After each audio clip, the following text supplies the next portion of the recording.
So for this video mga kalik, so may adlaw no sa tanan.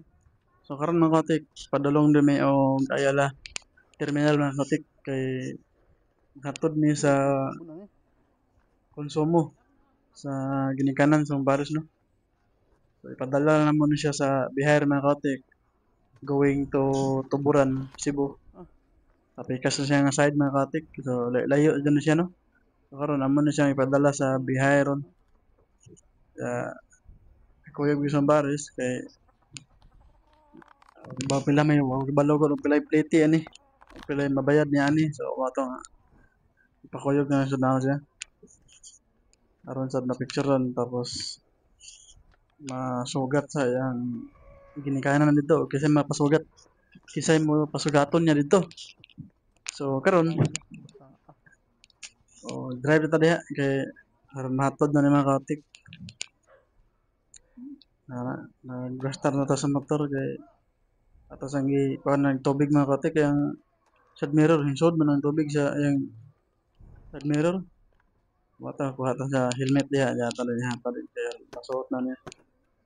Kay naghuman dahil na ta. Ano? Dadahan ko istorya na himo mga katik kung plaster kay makalagi nga dun makompleto. O di mapurma. Ba? So, ilangay. Ako na dyan na siya gipangkas da mga katik kay init-init na sad ya hapin na sad dudto. Lagi dogay man ta nakamata. Sa maning matog bud sa po ra taga alas 2 na hapit mga katik alauna. Sayo din na tawag mga katik alas 11 basta rin kagsyudad mga katik bawa lang anong iana po na nga maanat man tag patulog tagdugay na oras taga alas 11 labing dugay lagi alas 2 alauna labing sayo kana alas 11 mao na pinaka sayo nga matulog mga katik alas 11 sa gabi basta rin kagsyudad pero ato ka sa probinsya gani to sa alas 8 pa wala do kaon na ka mga katik ba ngano ngano pag pagha na siya nga ingana man nga murag mausab man ang imong kondisyon sa imong lawas once nga to ka sa probinsya mo puyo o makauli kag probinsya so po gani do kaon man ka pero ay kadto syudad sus grabe ay sa alas 11 labing dugay na ng alauna alas 2 so diha mga kotek no ato na ta hindi ka na din ta so biyahe na ta diha kay aron ma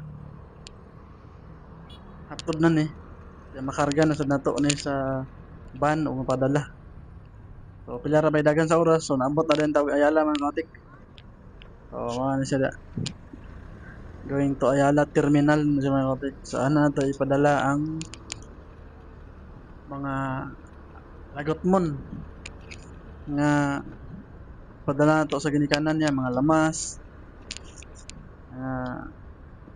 sa panauban diha kinahanglan ladto kay grabe mahala daw ang ilang kuan dito mga katik kay mahala daw ang mga kamatis, mga lamas, sibuyas, luya, ahos sa panauban diha grabe mahala kuno 5 ka so sa kabuk mga katik magamay man ako 5 samantala diri pila ra kilo sa syudad so mao to nga nagikomprahan niya gahapon komprahan niya gahapon mga katik tapos karon na buntag hatod kay gabi na sad lagi mi nakapangumpra o nakapamalit para ana para padala niya dito so mao to ato no din ang gikarga di mga katik ipadala na din nato kay aron magamit sa nila dito nya bawo lagi si plano niya ani kay mahiyag ipatinda kuno or pabaligya niya siyang pagumangkon dito isa nya kay pangutanag na pabay puhunan mabalik so mo to ikarga na din mga katik no nagikuha na din na diha sa mga kuan din mga katik driver para ikarga sa suod sa van plate din na siya din mga katik hatag din sa bayad o pila nga bayad pero mahal din kung bayad batik ang karga murag mamaor sa plate siguro sa tao padulong sila ha kay sakay man yapon murag maor gikan ta ha umbot na naon so dahil mga katik iya rin na nagsuod diha no ang karga ano siya isulod na kaya ron kanya kaming sad gamay na pud murag usal nakataw ang kuwan nga katik para magikan na siya nga ban So nag-plaster din. Paghuman na. Nahuman na rin mga katik. Nahuman na rin ang mga transaction diha. Pagpadala. So balik na rin mga katik. Kung manguli na. Kay nahuman na may padala diha. So ano siya. So mga ito mga katik no. Dan salamat sa pagtanaw. Oh, God bless sa inyong tanan. So, thank you kayo sa mga supporter tadi mga katik. Labi na sa pasigi og subaybay sa tong video no. Sa tong lakaw ug sa panadayoban. So, salamat kay tanan. Palihog lang ko og share, like ug follow sa tong page o Facebook account mga katik. So, daghang salamat sa inyong tanan. God bless. Peace out and bye-bye.